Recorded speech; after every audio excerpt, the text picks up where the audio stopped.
Well, welcome to Past and Present with Allison Gilbert and David Kessler.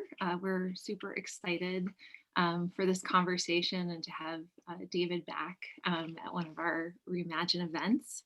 My name is Dara Cosberg. I'm the program director at Reimagine, which is a nonprofit organization that sparks community experiences like this one to empower individuals, families, and communities to really face the hardest parts of our existence, including serious illness and death and grief, and while inspiring people to celebrate life and one another.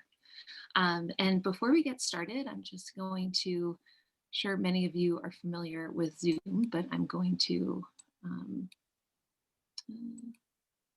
sorry. I just want to first take a moment and thank Domani for Grief, who is the past and present sponsor. We're very grateful for their support.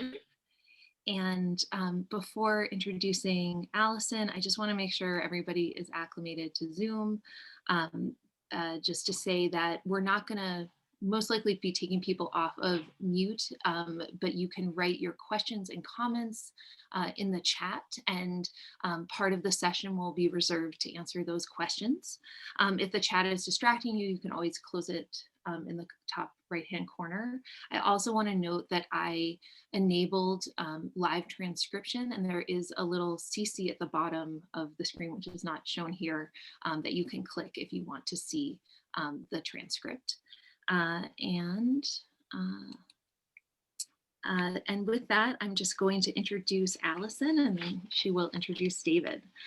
So Allison Gilbert is an Emmy Award-winning journalist and one of really the most thought-provoking and influential writers on grief and resilience.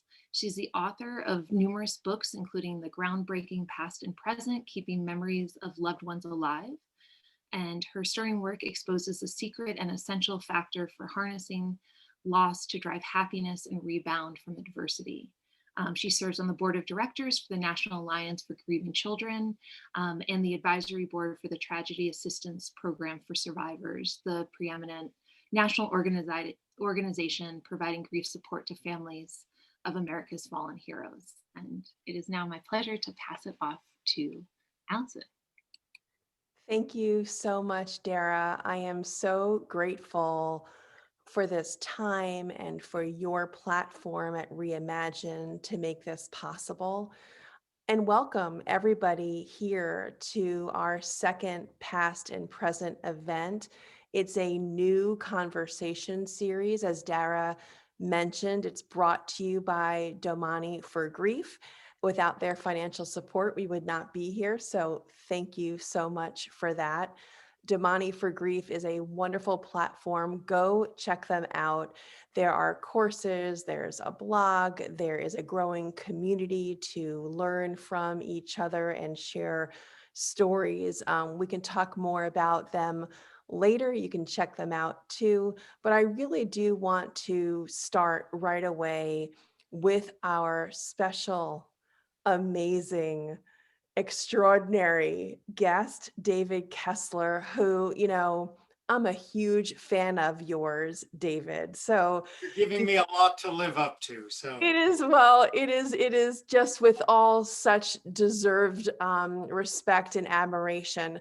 Just a couple bit of housekeeping notes for everyone who is on the call today. We had about 500 people sign up. If you need to drop during this conversation, don't worry, we're going to record it so you can access it with a link later on. So just be here if you want to be here, and don't stress if you have to jump off, whether for kids or for work or just because it's too much right now and you just can't take it in anymore. That's okay. We have you covered. In terms of structure, I'm going to lead David in a hopefully thoughtful, provocative Q&A for about 35 minutes or so, and then we're going to open it up to questions in the chat. Christina Sirio is here. She's waving, and she's going to go through, I've asked her to go through the chat while David and I are talking. So if you have questions that you want to have David answer, he is exceptional. He is here. This time is for you. Please make sure you write down your thoughts so you don't forget them, or put them right in the chat. He's here. So we're going to go through the chat and make sure that we're going to answer as many questions as possible. And I'll leave it to Christina to identify those questions that really seem to kind of reflect perhaps a broader concern that many people are asking. And so that way, what I'm hoping for is that we get more questions answered with David as possible. So let me jump right in. David Kessler, if you are on this Zoom right now, you've been able to read his bio, so I'm not going to waste your time going through it again. But from my heart, he is one of the most essential voices on grief, death, dying, how we move forward after a loss that there is right now, today, whether or not it's COVID, even well before then. So David, thank you for being with us today.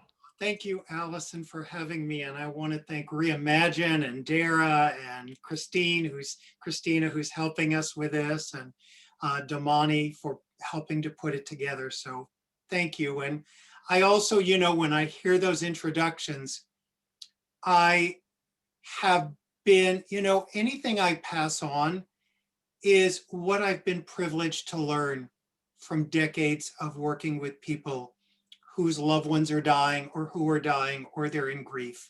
So I always feel like I'm a vessel that's just absorbing it and giving it back. So thank you for the kind words, but many a tears have been shed for these lessons.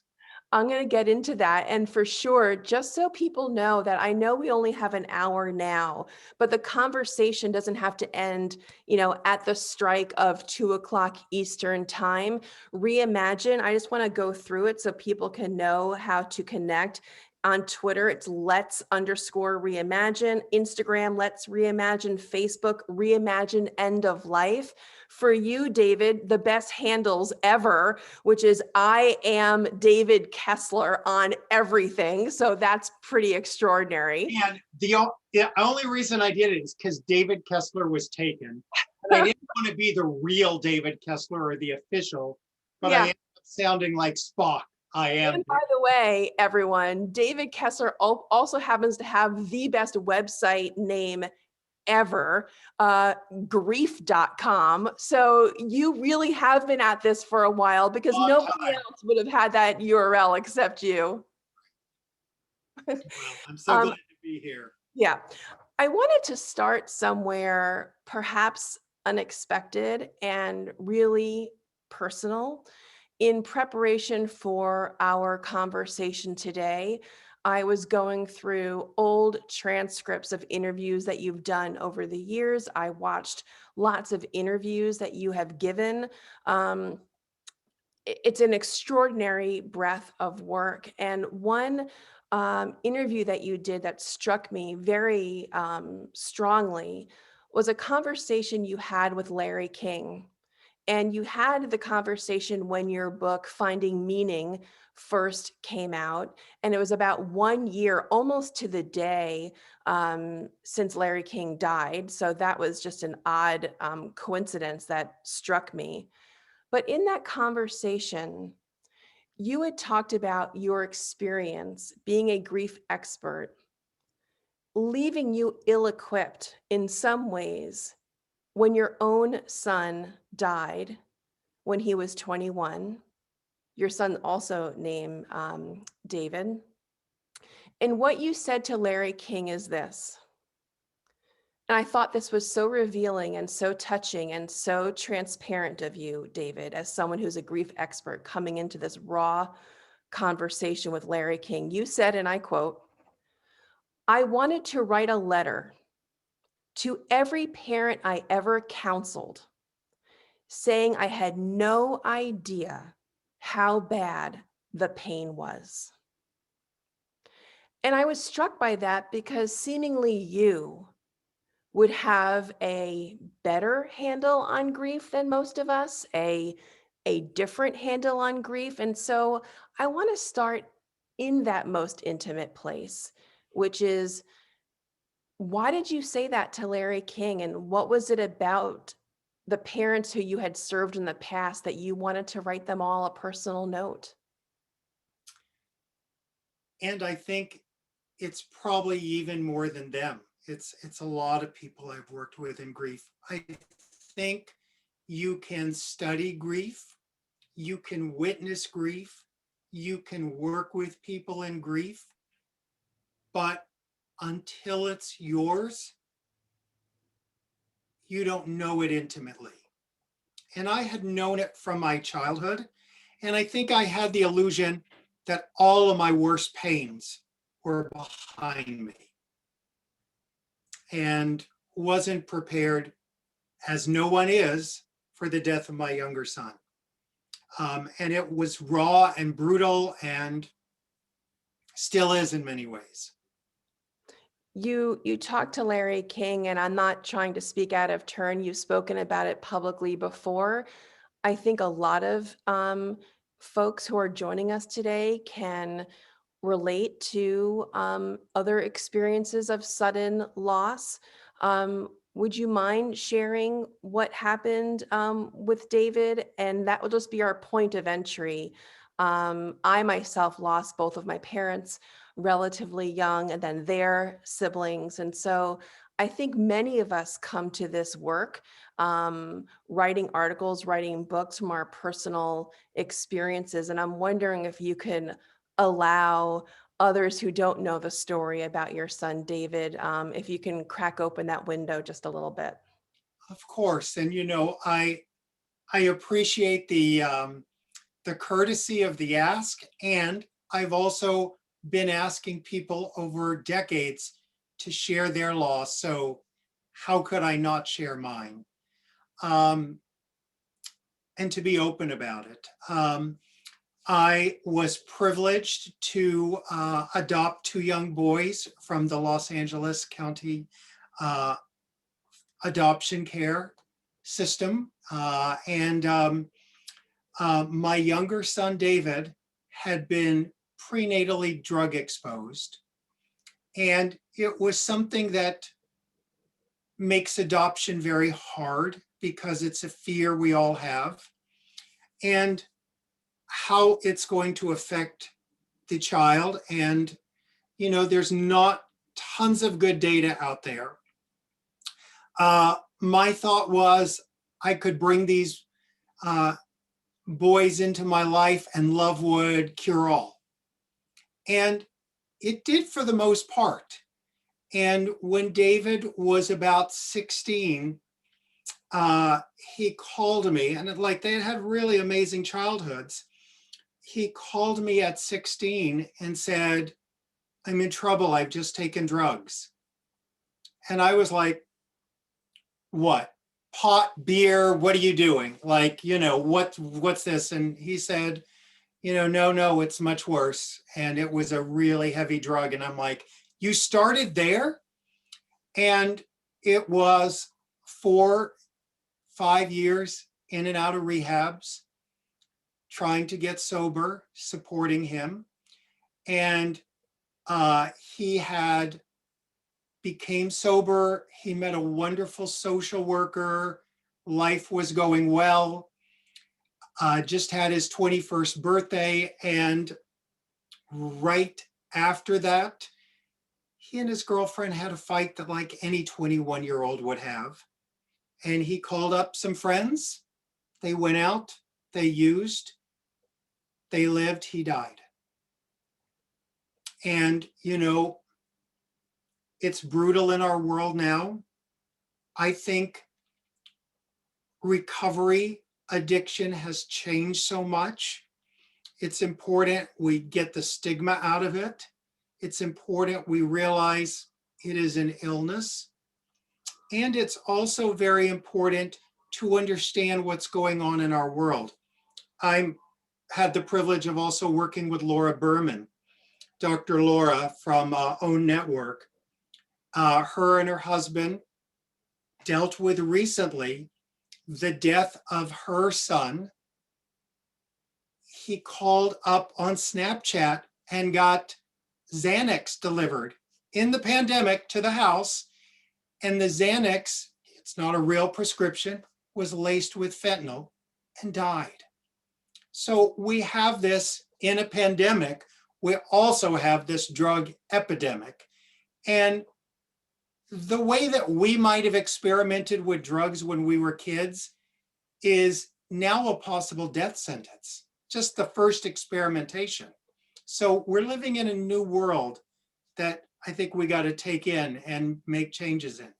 To me, the reason why I wanted to start in this raw place, and thank you for allowing me and being so gracious to go with me there, is Sure. that I think we are all in this in different ways, in uncharted, very difficult terrain. And many people, in addition to sadness, have anger and resentment to the situation, to other people who are in the story of our losses. And then you have a book called Finding Meaning. And I was struck by that until I read it. And now, of course, watching you talk about it. And it's really not about finding meaning and making peace with that someone died. It's different than that. You make a very good point about that. You called it that there's a cushion that you're hoping to provide with your book, Finding Meaning. Can you explain that from an author's perspective? And then, of course, as a dad, and how you have found meaning. So from the author's perspective, the title can be challenging for people because when you're in pain, you don't want to find meaning. And people are afraid it's going to be pouring pink paint over a tragedy. And I think of the book as so much of it is tools to excavate the pain so that we find the meaning that's already underneath. I also think about the two concepts that I think, one of them you mentioned, is that finding meaning doesn't take away the pain. It gives you a cushion. And two, people are confused who haven't read the book that they'll go, there's no meaning in a death by addiction or mental illness or cancer or COVID or murder. How can you find meaning in those? And I always say, there is no meaning in those. The meaning is in us. And it's what we do after that horrific thing that happened, that horrific tragedy. It's in us. That's where the meaning is for us to find in our own time and in our own way.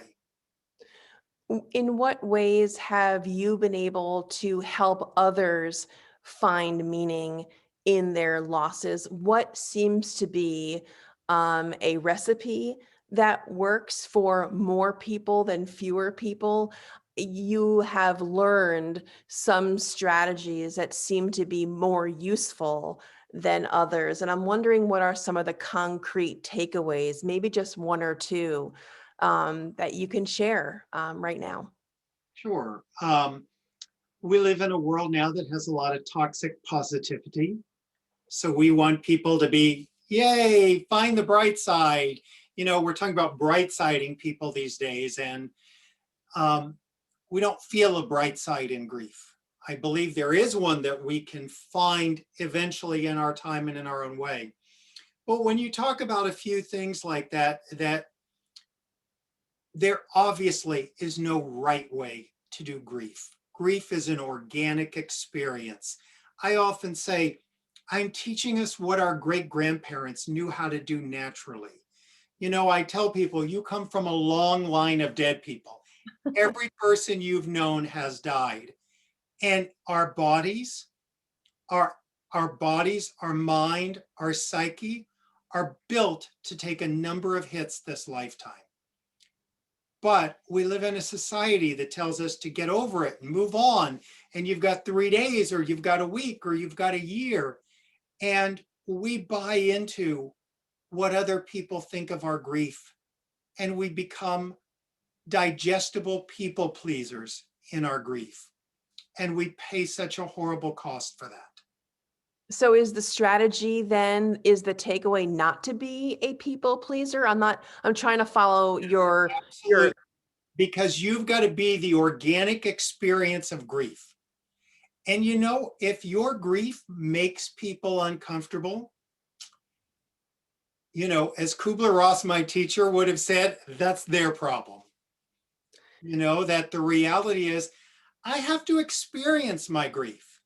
If you running into me at a party brings up your fear of your children dying, I'm not going to tuck my grief away so that you're comfortable.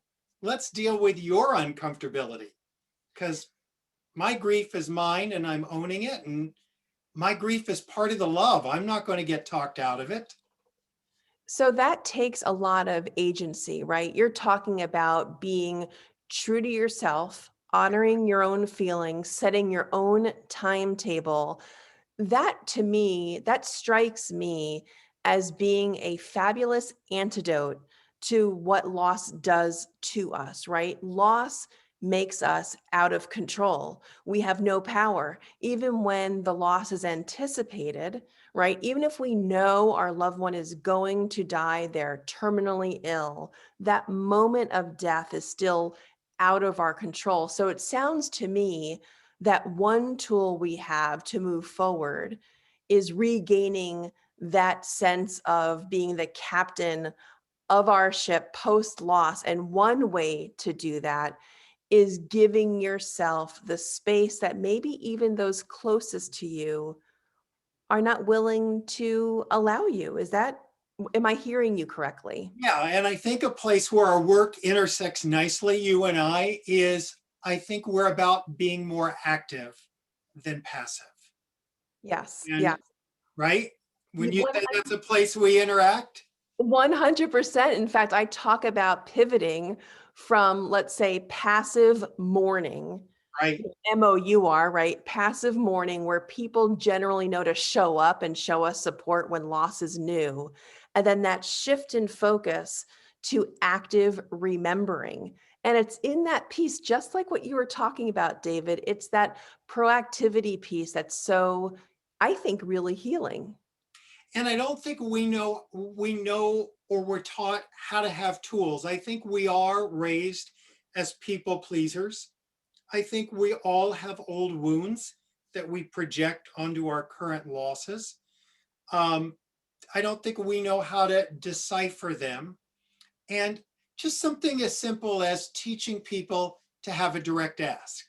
And by the way, a lot of things I know only because I was raised with, I have an abandonment issue. I have all these neuroses. I mean, this is me that a lot of, we're teaching what we need to learn.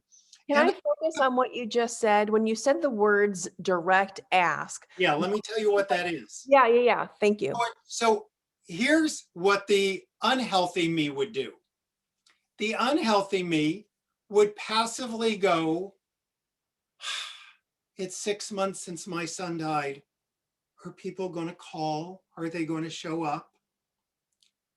That's the passive waiting, maybe even anticipating the hurt, the abandonment. What I have learned is the most loving, compassionate thing I can do for myself is make a direct ask and go, it may be in a text, Allison, tomorrow is 6 months since my son died. It would be really helpful to talk to you. What time would work? And I'm not in a let's test and let's see if Allison remembers and let's see if she's a good friend and all that our wounds bring out in us. And sometimes I have to, really sit and go, my goodness, when you've had a loss, 6 months, 9 months, those micro anniversaries are huge. And then I have to remember, I actually wasn't calling people myself on the 9-month or the 8th-month anniversary, you know, so I have to give other people a little grace too, but tell them what I need because it's the kindest thing for me. You know, it reminds me, before I go on to my next question, of something that I wrote about in my book, Past and Present, Keeping Memories of Loved Ones Alive. It's 85 different ideas for honoring and remembering loved ones. And one of them is exactly what you've just said, David, but I took it to a different kind of tech level. Instead of doing, let's say, maybe a one-off and sending a text saying tomorrow's the 6-month anniversary, I took it upon myself to identify maybe 5 people in my close circle.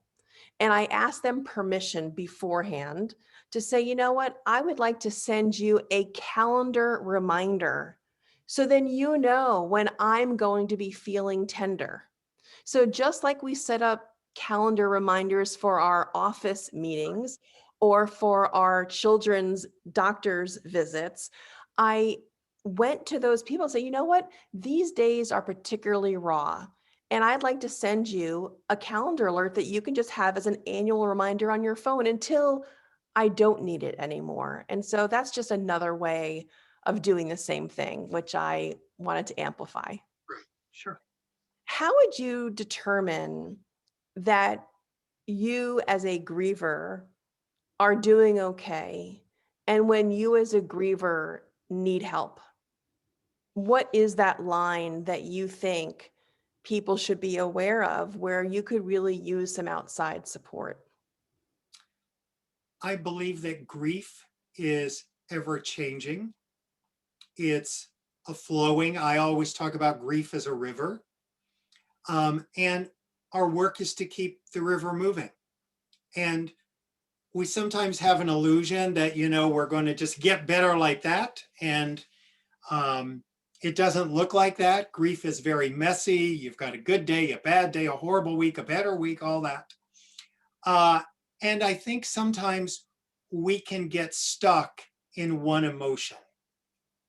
And it's interesting, stuck is the term that people usually use to describe themselves. I'm stuck in grief. And our work is to figure out what that is, where it is you're stuck, and just get the grief moving again. So if you self-identify as not being able to move as nimbly outside of your pain, and it's sticking longer than you feel is okay with you, that's really a measure. You're talking about I holding would up a say it mirror, maybe isn't even pain. It's whatever your emotion is. right? No emotions are final. No feelings are final. But if you're stuck in one place, I'm angry all the time. This is it. I'm not any different. I'm in pain. I can't leave the house. It's not any different. If it's not changing with you, might be time to get support. It may not even be help. I mean, people always think I've got to, you know, it doesn't have to be the extreme of help. You know, there's a million different layers of support. I And remember, I yeah, just sorry. want to say one thing about that. Yeah, yeah. It's so important, you know, when my air conditioning heating system breaks, I get support. When my car breaks, I get support. And when the worst thing in our life happens, we kind of think we just can tackle it ourselves. And this is a moment, whether it's groups or online or a counselor, this is a time to get support. And I always tell people, literally, as a professional in grief, when my younger son died, I had to go to a grief counselor, just like everyone else, to deal with my grief. I had to sit in a bereavement group for parents with a cap on and glasses, and no one knew it was me, with my books 3 feet away. And I couldn't be the grief expert. I had to be the dad who buried his son. And you got to get that support. don't try to just knuckle your way through this. You know, it's the worst thing in our lives. And, you know, and as a bereaved parent, I also say to everyone, and as a grief expert, all your tears count. You know, when people go, what's the worst loss? Yours, your husband dying, your wife dying, your mother, your father, your sibling, your pet. Your loss is the worst loss. All tears count. I wanted to tell you, or at least be transparent about what I was thinking about in preparing to talk with you today. I was thinking a lot about you and your childhood because I remember there was a story you told or have told that I believe, and tell me where I'm getting my facts wrong, but when you were a teenager and your mom was dying, that you also were a witness to a mass shooting across the way, I believe, from where she was so ill. And I was thinking about you because of the tragedies we've all been experiencing these last few days in Atlanta, Georgia, in Boulder, Colorado. And I was thinking about this for you in so many personal ways, which is we can talk about triggering events. And so I was wondering if the current shootings reminded you of what you experienced when you were a child. And I know we can talk about how even grief, communal grief during COVID, can be triggering to past grief experiences that were unrelated to COVID. So I was thinking about you, David, and I was just wondering if you can talk to triggers and what happened for you personally. And did I get my story right? Get your story right. Yes, when I was 13, my mother was dying. One of the first mass shootings in the US happened where we were. Went on for 13 hours. It was everything you could do wrong to respond to a shooting. Chief of police was killed, hotel guests were killed, first responders. And we also see to this day, just with the Boulder shooting, how being that first officer to run in is a courageous thing, a courageous event that is the amount of courage that people have. And besides him, other people in the grocery store saving one another. So to answer your question, I don't think I get triggered. I think there's a familiarity with it. I'm sort of going, oh, this is what's going on with them now. Gosh, they're going home. What a tough night this is going to be. And, you know, the person who says they woke up in the middle of the night and hear gunshots. I'm like, of course. So early in grief, there's so much trauma in a situation like that. And I always teach people, all grief does not have trauma, but all trauma has grief. And they have certainly had both. So when I talk about the idea of triggers, of course, we're going to be triggered early on in our grief. And by the way, for a lot of people, a loved one dying can be an overwhelming traumatic experience. You know, I think sometimes we think about the most horrific deaths are only the ones that would cause trauma, but many people just, it was sudden, it wasn't how you thought, the way you thought, and you find yourself in trauma. So we have to allow an integration process in our mind, in our soul, that those things are going to come up. When we're working with people later on in grief, and people are maybe at 2 years or a year, and they're sort of saying, and there's no timeline in grief, so there's no one date for everyone. But when they're going, the triggers keep coming up. Some people's style is to go, let's avoid the triggers. My style is more, the triggers are a map of your grief. The triggers will show us where the pain is hiding, and it will also show us where the healing can reside.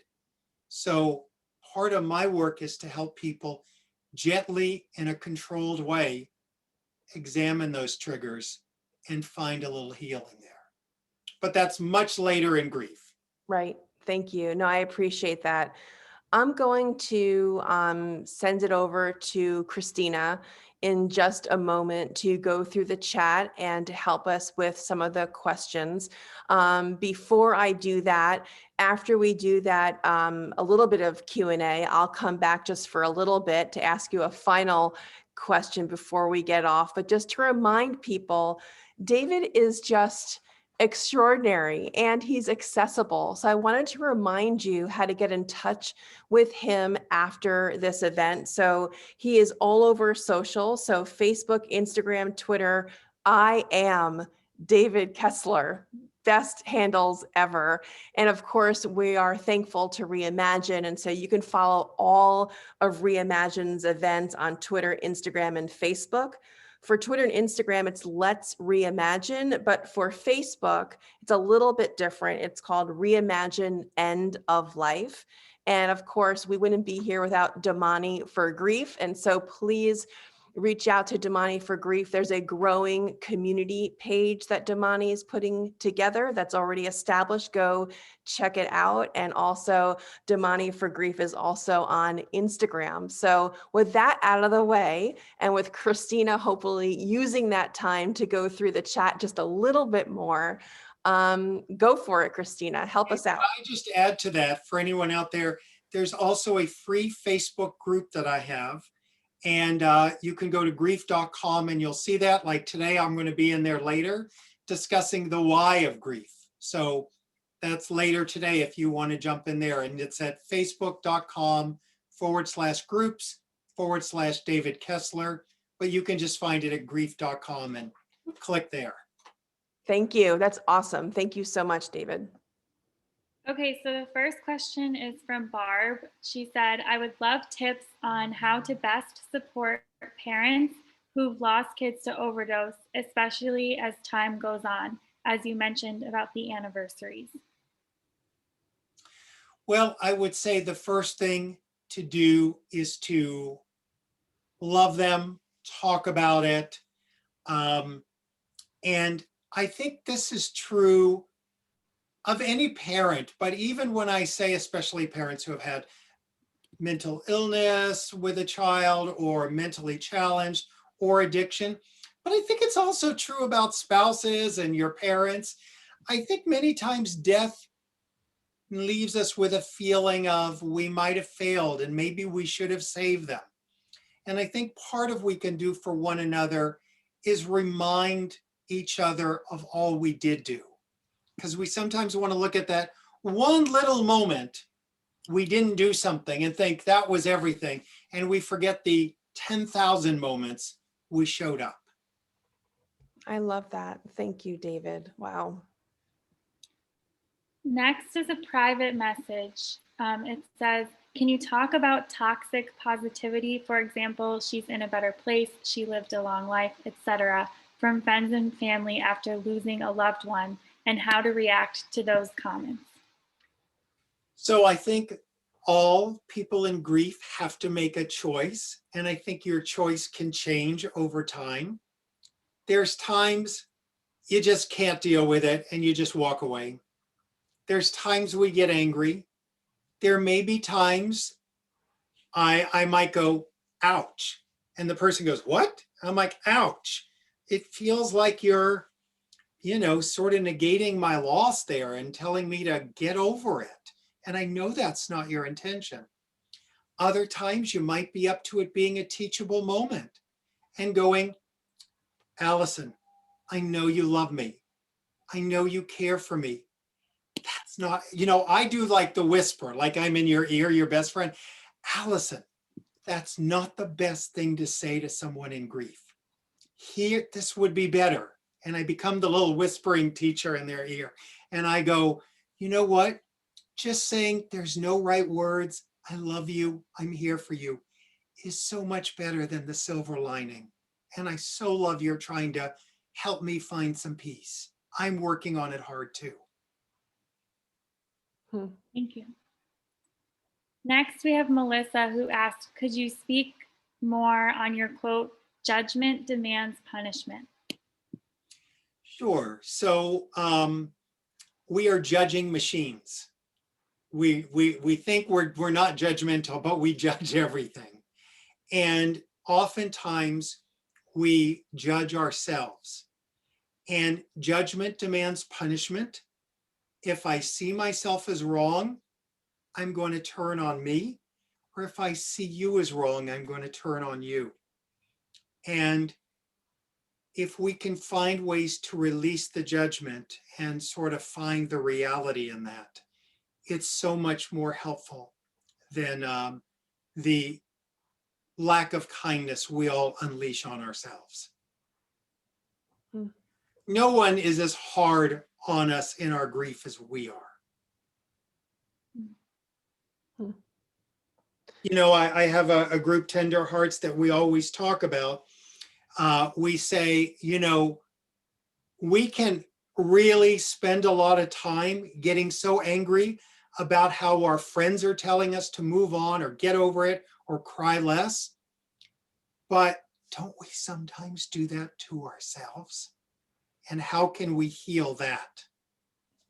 You have, just before we go back to Christina, I want you to explain Tender Hearts maybe a little bit more. It's this incredible community that you have built. It's not free, so I don't want to give people the impression that, you know, it's another free access to David moment, but it's nominal and it's extraordinary. And can you just explain it a little bit more? Sure. When COVID hit, I started the free group, and it still goes on and is there and is free. And people wanted more support. So I sat and I went, so do I just put grief counseling online? What do I do? And I thought, this is a moment to build something new and different. So I thought I wanted to be reasonably priced. I wanted it to be accessible. I wanted people to have access to me in Zooms. I wanted them to be frequent. I wanted to also have videos that they would learn about grief at their own pace. And so many people were like, I don't do Facebook, or I don't do this. I want privacy. We also built a town square where you can talk to one another. And so, as you mentioned, it's a nominal fee. It's probably around the price of, you know, a couple of pizzas being delivered a month. And, you know, it's a great addition to support that there's people who go to it every day. And there's also people who just like to know it's in the background and they check in once a week or once a month. And it's a big group. And what happens is we find ourselves and our healing in each other's stories. So anyone who wants to know more about Tender Hearts, you can find that at grief.com or Tender Hearts Support. There's 2 S's, heartssupport.com. It's fabulous. And actually you reminded me. You're a guest. Yes, I loved it. I loved it. And you also have, I mean, you have many video courses. The one I wanted to ask you about, which is called Understanding Loss. And before we go back to Christina, in your Understanding Loss course, could I put you on the spot? What is the one thing that you want everyone here right now to understand about loss? If you come to planet Earth and decide you're going to attach, you're going to connect with your parents, your spouse, your partners, your children, your pets, your friends, your coworkers. If you're going to connect, you are going to have loss someday. And that grief is part of the love. And when you are in grief, you are not broken. It's part of the love. And we have to not sort of demonize or treat ourselves as broken and treat our friends as broken. They're in grief. It's part of the love. It's a natural process we go through. I'm going to share something with everybody for the first time on a Zoom, because I feel like it's so to the point, David, of what you've just talked about. So after my mother died, I was 25. And in one of her books, when I was cleaning out my childhood home, I found a poem. And the poem was stuck inside some pages and it fluttered, to the ground, and I read it. And it was like my mother was there, like wringing my neck to it's okay, it's fine, I died, people die, you're going to be fine. And I printed out parts of the poem for today, assuming that I did enough research that I knew where you were going to go for some of this conversation. I wanted to read just a few stanzas of Elsie Robinson's poem called Pain.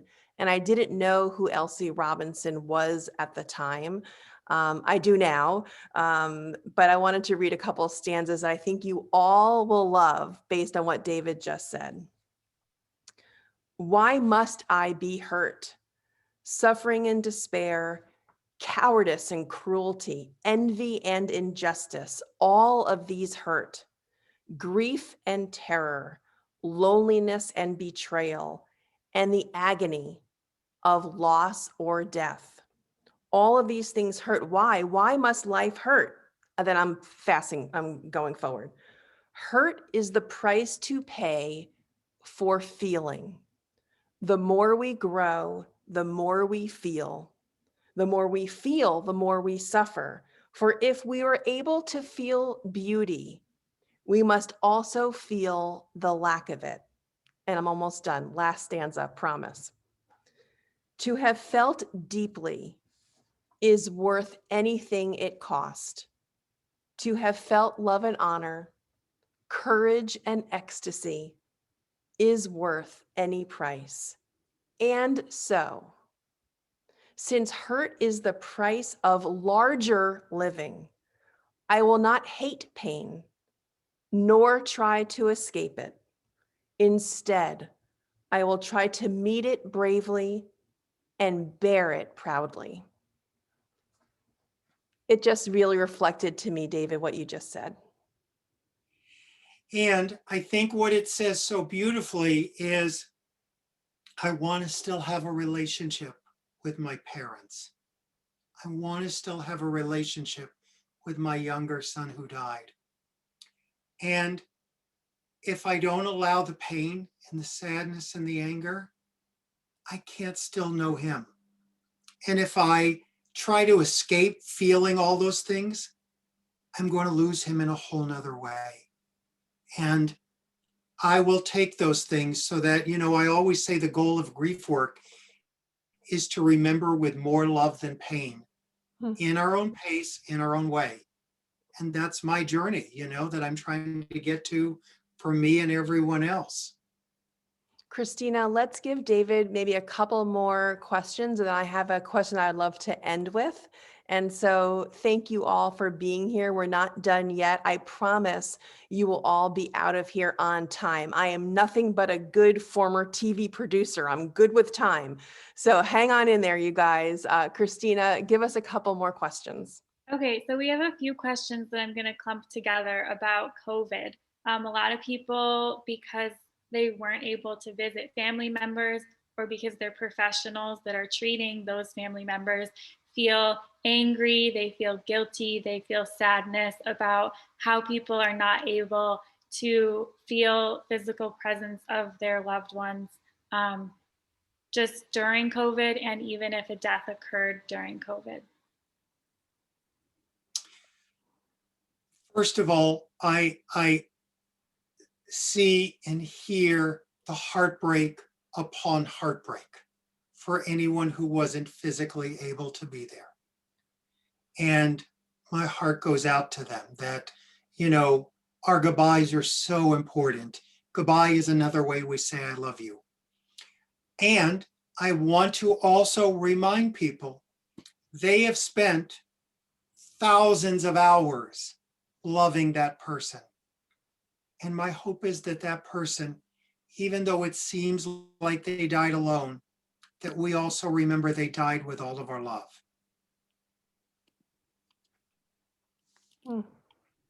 That's really nice. Next, we have a private message. It says, I have heard you address estrangement as part of loss. but wondered if you could speak a little further about closure for this particular type of loss. I'm not a big fan of closure. I don't believe we ever close the doors. I think when people want us to find closure, they're wanting us to find peace.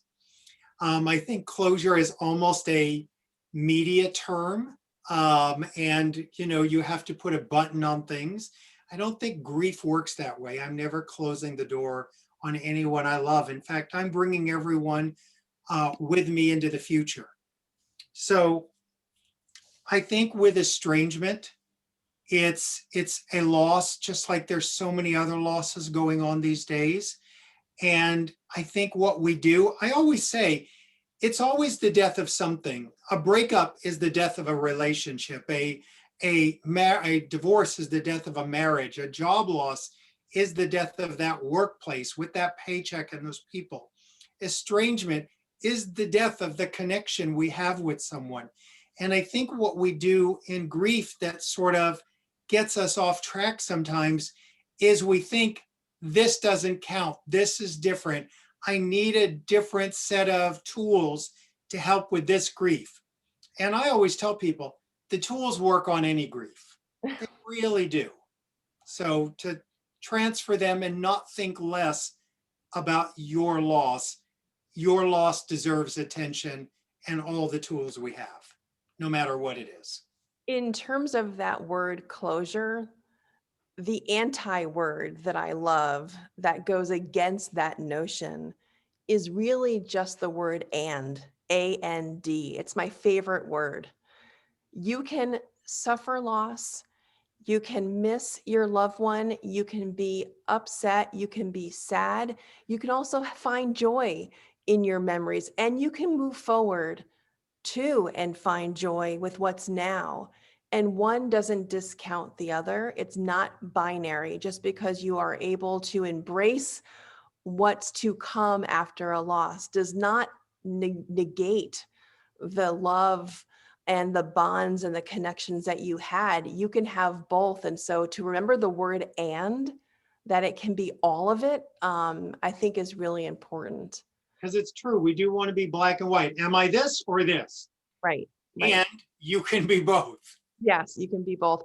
I want to do a little bit of a lightning round with you, David. For those of us who are parents here today in our last few minutes, or those of us who have nieces and nephews, or perhaps grandchildren, I want to break up as a board member of the National Alliance for Grieving Children. I want to spend just a few moments talking about the very youngest kids, maybe teenagers, and perhaps young adults, and helping them through their own grief experiences, and how we as adults can help them feel more in control of what's so feeling uncontrollable. And so for the youngest kids, is there ever an age where you think that these conversations are premature, or how young can we start these conversations? And what do you say to the youngest child about grief? I think that, first of all, it's a big question for the last 3 minutes. So I would just say I'm a big believer in starting simple conversations early that kids can understand in their language. We want to make sure we don't overdo it and give them too much information. We want them to ask questions and get more in their own time, in their own way. I will say this, as a parent, we want to protect our children from loss. Doing that sometimes can cause more harm than teaching them about loss. So I'm a big believer. My job as a parent is to keep my child safe when they cross the street, but it's also to teach them about loss, big ones, small ones. And the thing is, sometimes parents will go, oh, the goldfish died and we got a new one and just switched it out. And I'm like, what's your plan for teaching your child about loss? Are you going to sacrifice a goldfish in 5 years in front of them? I mean, what's our plan? They need to know, when is it time to teach your children about loss? When the goldfish dies, when the neighbor dies. That's your moment to teach. Thank you. I appreciate you getting in that last question under the time, and I appreciate that so much. The last question I want to ask you is that we're not going to have the benefit of talking to you before Mother's Day. You've lost your mom. There are many questions in the chat for people who have lost their mothers as well. How do you approach Mother's Day? How do you remember your mom when that day comes? What can we learn from you in the next few minutes and in the next few weeks before Mother's Day comes? I think those days are really challenging and people underestimate those days. They forget what it's like to live in a world where everyone's, oh, I got to get mom a gift or I got to do that. And everything's about Mother's Day. And your mother is physically gone. And same is true for Father's Day. And so we have to realize that it's up to us to honor our mothers and to find ways to do it. It may be their picture, their story on social media. It may be, doing cooking something in their honor. It may be doing their favorite activity. But at the end of the day, to me, it's about connecting with my mom. And it's a day that I don't give death any more power than it has. Yeah. It can end a life, but it can't end my connection with my mother or my love. Thank you, David. So I want to remind people that there's more David to be had. Go to grief.com. His book, Finding Meaning, is a gem that I highly recommend that you get. He has that wonderful platform on that you could find out more about on grief.com called Tender Hearts. The best, social media accounts ever. I am David Kessler. The conversation does not have to end right now. The past and present conversation series that is here today is thanks to Reimagine. So Dara, thank you so much for doing everything that you have done to make today happen. You are just a joy. We're going to be back the last Thursday of every month. And so please come back. And thank you again to Domani for Grief for really doing something that is so needed, providing the leadership and the finances to make conversations like this possible. And as I promised, we are on time. It is nearly 2:00 here in New York. We're going to say goodbye so everyone can go about their day, tend to children, go back to work. But thank you, David, for sharing your wisdom today. Thanks to all of you. I'm so honored to be with you today. Have a great day, everybody.